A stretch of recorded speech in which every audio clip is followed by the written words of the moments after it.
Voice of Indonesia. Dari Indonesia untuk dunia. Pendengar Voice of Indonesia, senang rasanya saya Dora menyapa Anda di program Halo Diaspora, program kerjasama RRI Voice of Indonesia dan juga IDN Global. Dan narasumber saya kali ini adalah Bapak David Seragi selaku Indonesian Diaspora Network Global Executive Board 2023 hingga 2025 dan juga Vice President Project Development. Dan sudah tersambung melalui Zoom dengan Bapak David Seragi, jadi kita sapa saja. Halo, Pak David, apa kabar? Halo Bu Dora, kabar baik. Ya, sehat selalu ya. Terima kasih sudah beri saya kesempatan dan untuk ngobrol-ngobrol lewat Voice of Indonesia. Dan terima kasih juga ya sudah menyempatkan diri, pasti Pak David ini sibuk nih para pendengar kami ya. Ya boleh para pendengar mungkin kita tanya saja langsung ya Pak David ini karena merupakan diaspora di Singapura, sudah berapa lama nih tinggal di sana dan awalnya kenapa bisa akhirnya memilih Singapura untuk menjadi tempat tinggal dan juga mencari penghidupan di sana? Saya memulai perjalanan sebagai bagian dari diaspora Indonesia di Singapura ini 17 tahun yang lalu lah. Ketika saya mendapatkan kesempatan untuk bekerja dan menikah di Singapura, istri saya orang Singapura, Chinese Singapura.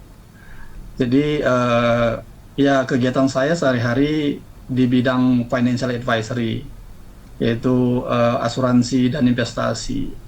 Jadi saya juga terlibat dalam berbagai aktivitas komunitas diaspora yang di sini seperti pertemuan-pertemuan sosial, diskusi-diskusi profesional, dan juga kegiatan-kegiatan budaya yang mempromosikan warisan Indonesia seperti itu. Jadi memang banyak juga kegiatan yang dilakukan begitu ya dengan teman-teman diaspora di Singapura. Lalu sebenarnya karakteristik diaspora Singapura itu seperti apa ya? Rata-rata memang para pekerja begitu Pak David ya? Karakteristik diaspora di sini biasanya sih yang paling banyak itu diaspora di sini pembantu rumah tangga lah ya. Ya, tapi selain dari pembantu rumah tangga ya banyak yang di profesional dan juga sebagai student, sebagai mahasiswa dan juga pelajar. Jadi kita aktif di berbagai kegiatan lah, berbagai sektor seperti keuangan, yang di orang profesional itu sepertinya banyak yang di teknologi di sini, di IT. Ya, jadi kegiatan kita sering meliputi gimana ada asosiasi profesional di sini, networking di sini, terus kita juga kontribusi di forum-forum ilmiah. Kalau Bu Dora bisa ikutin gimana perkembangan pendidikan di Singapura, banyak sekali ilmiah-ilmiah Indonesia memberikan kontribusi di universitas yang ada di Singapura. Ya. Oke. Jadi memang paling banyak pekerja justru di sana ya. Ada berapa banyak sih Pak jumlah diaspora Indonesia di Singapura sendiri? Sekitar 200.000 kalau saya nggak salah ya. Kalau menurut data karena sebelum pemilu yang lalu saya kebetulan ketua pemilu, ketua PPLN. Jadi data yang kita dapatkan untuk pemilu 2019 itu sekitar 200.000 ada WNI di sini, ya. Dan pastinya sudah bertambah ya, ini 2023. Iya, terus bertambah terus. Ya. Berarti tahun ini nggak jadi ketua pemilu lagi nih, panitia pemilu? Kemarin itu saya pikir karena saya dapat pengalaman sebagai ketua pemilu sangat sibuk sekali, ya untuk 2019 dan saya pikir karena pekerjaan yang sekarang ini saya pikir saya nanti hanya bantu di hari H saja lah saya pikir. Dan mungkin bantu mensosialisasikan ya kegiatan-kegiatan atau tahapan-tahapan pemilu di sana begitu ya Pak ya? Iya, itu yang membuat waktu banyak tersisa sebagai pendaftaran lah, sebagai laporan ke KPU, dan juga sosialisasi.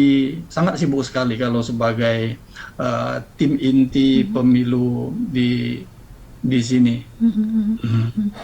Kalau untuk diaspora sendiri nih, khususnya untuk diaspora Singapura, apa sih isu-isu yang penting yang mungkin ingin disuarakan nih oleh teman-teman diaspora? Saya rasa hampir semuanya diaspora setiap negara punya masalah ini ya, yang selalu dikumandangkan, yaitu duit kewarganegaraan. Ya, karena itu yang menjadi diskusi, topik yang nggak pernah berhenti sampai sekarang. Nah, jadi karena masalah ini belum tuntas sampai sekarang, akhirnya banyak yang convert ke Singapura, banyak yang mengambil kewarganegaraan Singapura di sini. Ya, karena sebagai warga negara Singapura banyak sekali kelebihan dan keuntungan begitu untuk warga negara kalau dibandingkan dengan non warga negara, khususnya itu di biaya pendidikan untuk anak. Itu sangat jauh sekali bedanya. Bisa 1 banding 100 mungkin ya. Jadi uang sekolah untuk primary school itu kalau warga negara di bawah $10. Ya, kalau untuk PR saja itu sudah melebihi $100. Kalau untuk foreigner, dia sebagai student pass gitu bisa $300-an. Jadi sangat besar sekali bedanya. Jadi save money banyak lah kalau sebagai warga negara. Jadi itu yang pertama dulu. Dan yang pastinya banyak juga kelebihan-kelebihan lain, karena namanya warga negara, selalu pemerintah selalu mengutamakan warga negaranya sendiri. Ya, seperti kalau mau traveling gitu ya, dunia selalu bilang bahwa paspor Singapura itu adalah ya paspor yang nomor 1 di dunia gitu ya. Iya. Jadi memudahkan traveling untuk visa. Dan banyak sekali lah yang dikasih oleh pemerintahan Singapura di sini, seperti ada subsidi-subsidi dari kesehatan, pembelian rumah gitu. Terus ada lagi yang dikasih setiap tahun itu ada namanya pemberian untuk dorongan sebagai keuangan gitu, bantuan-bantuan keuangan. Jadi itu juga merupakan banyak alasan juga kenapa akhirnya banyak yang convert gitu ya, kewarganegaraan ya, Pak ya. Alasan yang pertama itu ya masalah uang, saya rasa. Nah, walaupun yang pastinya yang saya tahu ya, karena yang orang-orang sekitar saya, teman-teman dekat saya juga yang banyak convert, saya tahu mereka-mereka ini masih memiliki hati ke Indonesia, memiliki daya ya seperti masih Garuda di dadaku gitu, tapi dia bilang Yusuf Ishak di dompetku gitu. Jadi Yusuf Ishak itu adalah gambarnya uang di Singapura gitu. Jadi mereka uangnya oke gitu, tapi ya Garuda tetap di dadaku gitu. Iya, dan jadi tadi masalah pertama duit kewarganegaraan. Dan tadi juga Bapak sudah sampaikan ya banyak manfaat-manfaat yang diterima begitu ya ketika menjadi warga negara Singapura. Dan untuk lapangan pekerjaan sendiri di sana seperti apa, Pak? Terbuka? Lagi, ya, terputus suaranya. Ya, untuk lapangan pekerjaan sendiri di sana seperti apa? Terbuka luas, baik itu untuk warga negara asing ataupun warga negara Singapura sendiri? Jadi kalau masalah pekerjaan di sini itu kalau dia pekerjaan yang tingkat menengah ke bawah itu selalu ada kuotanya. Ada kuota untuk warga negara, terus ada kuota untuk non warga negara. Jadi kuota warga negara ini sudah termasuk citizen sama permanent resident. Jadi ada pembatasan. Dan kalau masalah lapangan pekerjaan selalu ada saja. Asalkan orang itu mau mencari kerja, ya selalu masuk ke internet cari pekerjaan dan submit CV, resume, saya rasa ya kalau gigih mencari pekerjaan pasti ada. Oke. Ada saja pekerjaan. Karena ada isu-isu yang beredar begitu, lapangan pekerjaan di sana sekarang semakin sulit ya, karena juga kompetitif dengan warga negara asing yang mencari pekerjaan begitu di sana. Iya, jadi makanya saya bilang tadi kalau pekerjaan-pekerjaan yang menengah ke bawah itu kan warga negara ini merasa lapangan pekerjaan mereka ini diambil alih sama warga-warga negara. Jadi makanya pemerintah di Singapura itu memberikan kebijakan ada kuota. Nah, jadi kuotanya itu bagaimana mereka memberikan izin pekerjaan. Jadi employment pass atau S-pass itu kan izin pekerjaan. Nah, itu yang ada kuotanya. Oke. Tadi pekerjaannya kan di sana juga lumayan ya untuk penghasilannya nih Pak ya. Untuk biaya hidup seperti apa? Biaya hidup di Singapura semuanya orang tahu sih kalau biaya hidup di Singapura itu salah satu biaya hidup yang paling tinggi di dunia. Tapi kalaupun kita lihat dengan income yang kita dapat di Singapura, masih sebenarnya bisa di manage lah, masih bisa kita tangani dengan baik. Artinya kalau kita bisa tangani dengan baik, masih ada saving kita setiap bulan begitu, kira-kira. Ya, dengan income sama expenses yang kita miliki setiap bulannya. Masih ada uang tabungan untuk healing lah ya, atau jalan-jalan ya. Untuk healing sama juga untuk ya untuk pulang kampung masa depan lah. Ya. Dan ini menarik juga untuk ngobrolin kegiatan diaspora di sana nih Pak ya. Apa saja sih kegiatan teman-teman diaspora di sana atau juga organisasi IDN Global Singapura nih ya, terkait juga untuk upaya membangun negeri atau jejaring kemitraan bersama nih? Kalau kegiatan di sini pertama dulu sih kalau untuk komunitas diaspora di sini dulu pertama ya banyak sekali kegiatan-kegiatan kita. Ada setiap olahraga itu juga kita punya komunitas. Nah, jadi ada kegiatan olahraga dari bulu tangkis lah, ada kegiatan golf lah, terus ada yang tenis lah, terus ada mbak-mbak dengan kegiatan-kegiatannya masak atau kumpul-kumpul setiap, karena di sini pembantu rumah tangga itu setiap hari Minggu mereka itu off, jadi mereka itu kumpul-kumpul. Nah, jadi banyak diaspora yang terlibat dalam upaya pembangunan melalui investasi juga, ya. Melalui kemitraan bisnis itu yang mereka yang membantu dalam ya transfer pengetahuan lah gitu ya, membangun jembatan antara Singapura dan Indonesia melalui kolaborasi penelitian yang saya sampaikan tadi ya.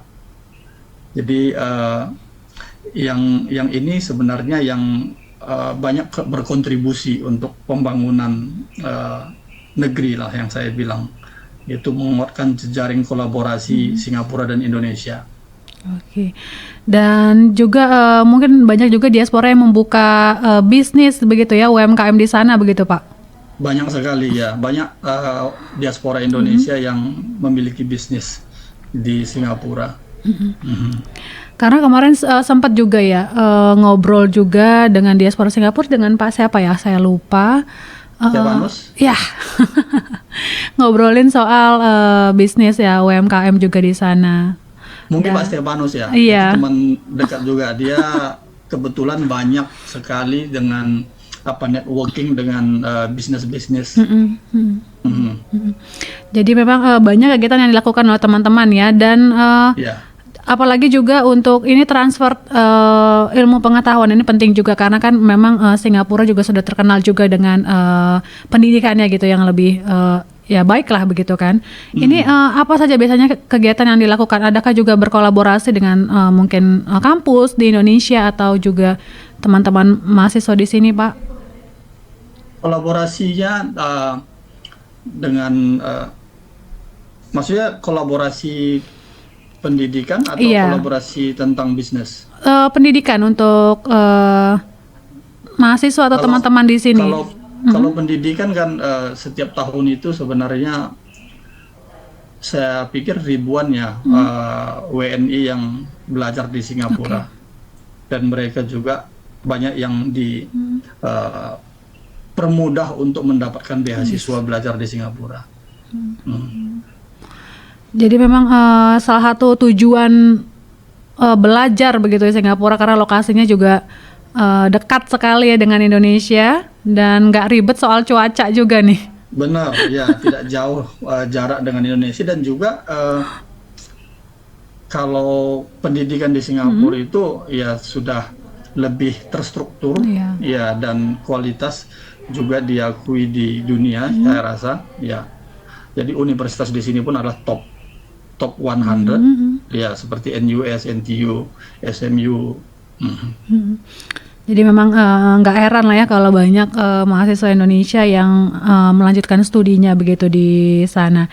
Dan ini terkait ke hari peringatan Sumpah Pemuda nih Pak, yang akan kita peringati bersama ya, tanggal 28 Oktober nanti nih, walaupun teman-teman diaspora berada di Singapura ya.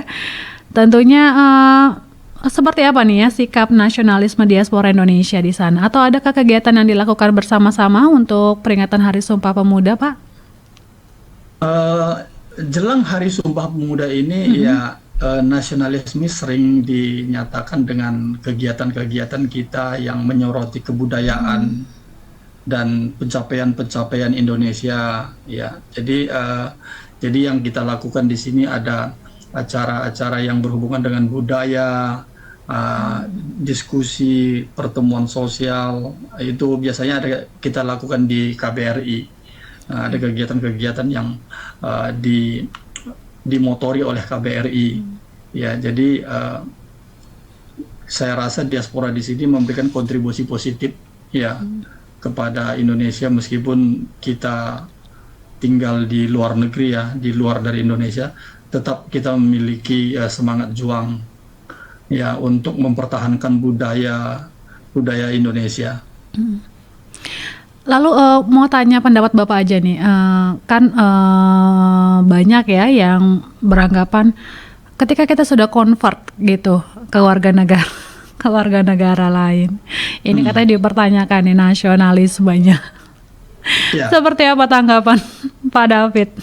Yang saya bilang tadi, walaupun mereka sudah convert ke warga negara Singapura, saya rasa masih memiliki rasa nasionalisme. Nah, karena yang pertama dulu ya anak-anaknya itu mereka tetap ajarin bahasa Indonesia, dan kecintaan kepada Indonesia itu, walaupun itu kelihatan dengan dukungan kalau misalnya di olahraga contohnya, walaupun mereka bukan warga negara Indonesia lagi, tapi mereka tetap mendukung Indonesia. Itu salah satu ya untuk menunjukkan bahwa mereka masih cinta Indonesia. Ya, jadi misalnya ada perlombaan olahraga, turnamen bulu tangkis, bola begitu. Di sini kalau misalnya waktu Piala Asia bola gitu ya. Jadi di sini kita rame-rame itu memberikan support untuk timnas Indonesia yang main di Singapura. Kita ada beberapa orang yang mengkoordinir untuk rombongan gitu, terus ada tribun untuk orang-orang Indonesia, dan ini semuanya bukan paspor hijau lagi, banyak yang sudah paspor merah, paspor Singapura gitu. Ya. Dan juga mungkin dari kegiatan sehari-hari ya, di mana kita juga terus memperkenalkan Indonesia ya. Dari saya rasa masih orang-orang yang sudah convert ke warga negara Singapura itu masih bangga terhadap Indonesia, walaupun ya mereka tidak lagi memegang paspor Indonesia. Dan ini secara pribadi saya juga mau tanya nih Pak David, karena kan menikah dengan istri yang Chinese Singapura, ini anak-anak seperti apa nih untuk tetap menaruhkan ya Garuda di dadaku gitu ya? Jadi kalau di sini kalau saya kan istri warga negara Singapura. Mhm. Terus waktu anak saya lahir, dia otomatis menjadi warga negara Singapura. Oke. Nah, terus eh, setelah belum ada umur setahun, saya apply warga negara Indonesianya. Jadi dia masih pegang dua warga negara, Indonesia dan Singapura. Terus nanti di umur ke-18, nanti dia pilih salah satu. Jadi sama juga dengan teman-teman yang convert gitu ya, dari Indonesia ke Singapura. Kalau nggak salah, anak mereka itu nanti mesti pilih di umur 21, memilih Singapura atau Indonesia. Kenapa beda 18 sama anak saya dengan mereka yang umur 21? Saya rasa mungkin Indonesia itu dikategorikan, disahkan sebagai dewasa itu umur 21 kali. Nah, di sini dewasa itu umur 18. Jadi buat anak saya sendiri, saya coba untuk ngajarin dia bahasa Indonesia, tapi dia tidak tertarik. Tidak tertarik belajar bahasa Indonesia. Tidak tertarik. Tapi itu tantangan bagi saya sebenarnya. Ya. Dia tertarik mungkin karena mungkin dia nggak mau mempelajarinya. Walaupun kita pulang ke Medan juga setiap minimal sekali setahun. Desember biasanya kita merayakan Natal bersama dengan keluarga di Medan. Dengan keluarga di Medan berbahasa Inggris? Nah, jadi kalau dia balik ke Medan, somehow sekarang anak-anak sekarang bisa bahasa Inggris, bisa campur-campur begitu ya. Jadi kadang mereka bisa komunikasi, nggak tahu. Dengan bahasa kalbu, bahasa Inggris marpasir-pasir, mereka masih bisa berkomunikasi. Oke, karena menarik juga ya kan, lahir di Singapura, jadi bagaimana Bapak menanamkan rasa itu ya, rasa cinta tanah air itu, Indonesia, rasa Indonesia itu, supaya mereka nggak lupa bahwa halfnya itu, sebagian itu memang ada Indonesianya begitu. Kalau untuk seni budaya sendiri, mereka juga tertarik nggak Pak nih, misalnya belajar entah itu tarian, gamelan atau apa begitu tentang Indonesia? Kalau masalah seni, anak saya memang kurang tertarik. Tapi kalau masalah budaya, dia batik suka. Nah, dia suka batik, jadi dia ada beberapa baju batik. Terus kalau daerah-daerah untuk wisata, ya istri dan anak saya juga senang dengan Danau Toba, daerah ke kampung sendiri ya. Ya, daerah-daerah wisata Indonesia. Kampung sendiri. Makanan nih, biasanya kan kita pedas, pedas ya. Masih tetap, ya, anak saya sama istri saya suka, kalau istri saya suka bebek goreng. Jadi bebek goreng itu kan khas Indonesia ya. Kalau di Singapura itu bebeknya itu bebek roasted, ya, dibakar. Nah, kalau anak saya itu suka rendang. Wah, itu Ya. udah nggak ada lawan nih kalau rendang. Makanan Batak nggak ada yang suka? Makanan Batak juga suka, ya. Makanan Batak istri saya Apa? sama anak saya suka BPK. Oh iya, itu memang Ya. favorit sejuta umat kayaknya. Ya. Dan kalau biasanya kalau sedang berkunjung begitu ke Indonesia, hanya pergi ke Sumatera Utara atau juga mungkin dari Sumatera Utara ke Bali atau ke Jogja, ke kota-kota lainnya begitu Pak, bersama keluarga? Kalau tujuannya untuk kunjungan kegiatan keluarga, kita biasanya ke Sumatera Utara aja.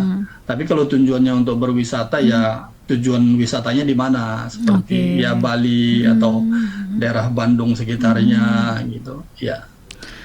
Tapi mereka senang ya? Tergantung tujuannya ya. Kalau tujuannya untuk acara keluarga itu biasanya Desember. Nah, jadi kalau bukan Desember, ya biasanya kita ke beberapa tempat di Indonesia. Apa tanggapan anak-anak Bapak nih? kalau dibawa jalan-jalan keliling Indonesia atau ke Eh, kota-kota di Indonesia? Kalau ke Indonesia, dia kalau ke tempat wisata senang. Mm-mm. Hanya kalau di kota dia malas karena macet gitu ya. Ya, itu merasa capek dia Iya, di atas mobil ya. beda soalnya ya dengan Singapura yang lebih tertata begitu ya. Mm-mm, mm. Kalau pas lagi di kota ya lebih baik di rumah aja daripada jalan-jalan ke shopping mall gitu. Kalau di Medan kemana? Bapak kampungnya di mana, Pak? Saya di Pancur Batu tahu, Pancur Batu itu di mana? Di setelah Padang Bulan, Oh, oke. Berarti saya Medan ngelewatin Petuntungan. ya. Oh, saya ngelewatin berarti. Hmm. Kampung ayah saya di Kota Cane, tepatnya di Aceh ya. Hmm, Jadi ngelewatin ya, biasanya. ya, melewati Pancur Batu Iya, itu ngeliatin kota Pancur Cane. Batu. Iya, Oke, jadi kalau ke kampung berarti biasanya lebih senang di situ ya, di kampung ya ketemu iya itu rumah orang tua di situ sanak ya. saudara. Mm-mm. Mm. Kalau dibawa ke acara pesta pernikahan Batak, bagaimana Pak responnya? Nah, Kan itu panjang eh, ya. waktu pesta saya, Mm-mm. hmm, saya dulu pesta di Medan dan juga pesta di Singapura. Jadi untuk urusan pesta-pesta adat, mereka senang aja begitu melihatnya karena ya hal yang nggak yang Iya. jarang bagi mereka lihat. Cuman nggak tahan aja berapa lama gitu pestanya. Iya, Betul-betul emang panjang sekali kalau untuk acara iya pesta kita benar. ya. Nggak kelar-kelar Kalau sehari. kalau pesta di sini kan 2 jam 3 jam selesai. Hmm, Kalau kita pesta di sana 1 harian gitu. mungkin udah pegel duluan ya. Iya. Mm-mm. Tapi justru itu ya yang menariknya dan yang bikin kangen ya justru ke tanah air ya Pak David ya. Iya, budaya-budaya seperti itu benar. Ya, kalau istri saya sih senang kalau dengan budaya-budaya adat seperti itu, Hmm, kegiatan-kegiatan adat. Hmm. apalagi kita kan untuk Batak kan menari, makan, ngobrol, Iya, seru ya. Aduh, seneng banget nih. iya, Eh, dan itu yang sebenarnya teman-teman diaspora juga kangenin ya dari Indonesia ya. Hal-hal itu yang seperti kerinduan itu benar. ya. Ya, Mm-mm. saya Apalagi rasa, apalagi Pak yang bikin kangen Pak sama Indonesia? saya rasa makanan lah yang pertama ya. Terus budaya-budaya yang kita lihat seperti seperti adat seperti itu. Ya, terus kebebasan kadang mungkin kita kangen juga seperti bebas membuang sampah. Eh, Iya benar-benar. jadi ya Kalau agak brutal-brutal dikit itu ya, kayaknya itu seneng mungkin aja kangen juga ya. melepaskan sedikit Bagi kenakalan ya. bagi ya saya rasa bagi perokok, saya nggak merokok, uh-uh. tapi bagi perokok juga mungkin merasa kangen di Indonesia gitu, Oh ya, bebas merokok di bebas. mana-mana gitu. Ya. Kalau di Singapura kena denda ya Pak ya? Ada tempat merokok kan, kalau kita merokok di tempat yang dilarang itu didenda. Mhm. Kira-kira berapa? Ada cukup ya? Cukup mahal ya Pak ya? Eh, berapa ya? $70 atau $100? Lumayan ya. Mm-mm. Iya. Kalau buang air kecil sembarangan, saya pernah bantu itu pekerja buruh ya, yang dari Bangladesh. Dia bayarnya kan online gitu ya, karena dia tertangkap kamera buang air kecil di belakang gedung. Nah, terus dia didenda $700. Wow. Mhm. Jadi karena dia nggak tahu cara menggunakan bayar online, sempat saya bantu. Jadi makanya saya tahu dulu berapa dia bayar.